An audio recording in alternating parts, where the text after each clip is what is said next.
This is a quick tutorial for pulling a shape out of a photograph in order to get it ready for your laser cutter. You might run into this if, let's say, you have something that you've hand drawn and you have scanned it or you photographed it and then you want to pull the shape out of that in order to cut. Or in my case, I was looking at Alvar Aalto, his beautiful vases. I just love that shape at the top there. And when I Google image search for it, I just could not find a vector file of that shape. So I'm going to create my own. You are probably going to want some familiarity with Photoshop and Illustrator, but I promise if you just follow along with this video, you'll probably be able to get it anyway. So when I Google image searched Alvar Aalto's shape, I saw a lot of the vase, but I also found this cutting board, which just happens to be the perfect kind of image that we want to work with. You see it's a top-down view of the shape, and it has this white background that we'll be able to easily pull away. Copy that into Photoshop. Right-click, copy image. When you do this with Photoshop and you create a new file, you just get those image dimensions right there as a default. It's super handy. And when we Control V, paste it into Photoshop, it just fills that space and we're able to start working with it. Right away, just pick your magic wand tool. Hopefully your tolerances are set appropriately. If you're working with something with a busier background, you're obviously going to want to use some of these other selection tools. Anyway, select your white background there. And we're going to want to get the inverse selection in order to just select our shape here. That's Control-Shift-I for the inverse selection.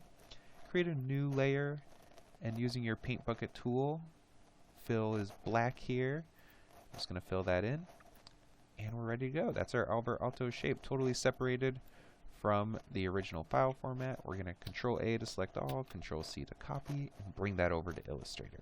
Here, you're going to want to get your file ready for the laser cutter right off the bat.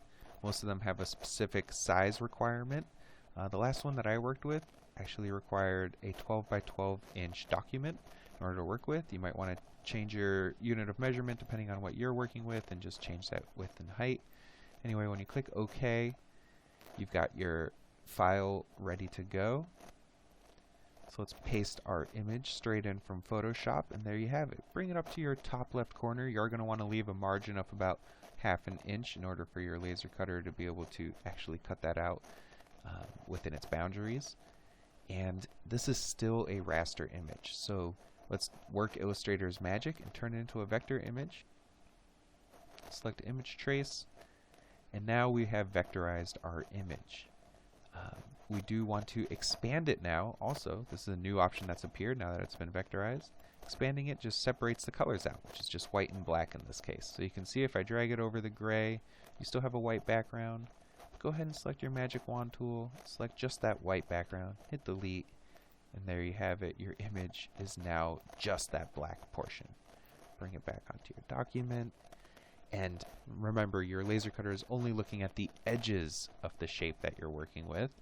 So we're going to want to reverse the fill and the stroke. This little bit down here, reverse that. Now the fill is totally empty, and the stroke is a black line.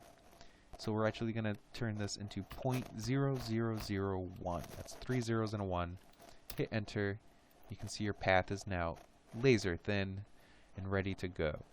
Just going to save this so that your laser cutter can read it. Go to File, Export.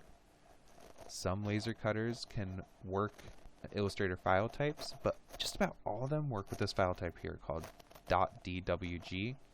I'll just save over my previous copy of the Aalto shape using that same name. Save. And as long as you haven't messed with these settings, they'll be all ready to go. Otherwise, you just want to bring them back to their defaults and keep all the scaling accurate. Hit OK, and now you've got your file ready to go. Throw it on a thumb drive, bring it over to your laser cutter, and that's where you'll want to think about what material you're working with, what focal length to set it at, and what intensity to set your laser cutter at. Those are all conversations for another tutorial.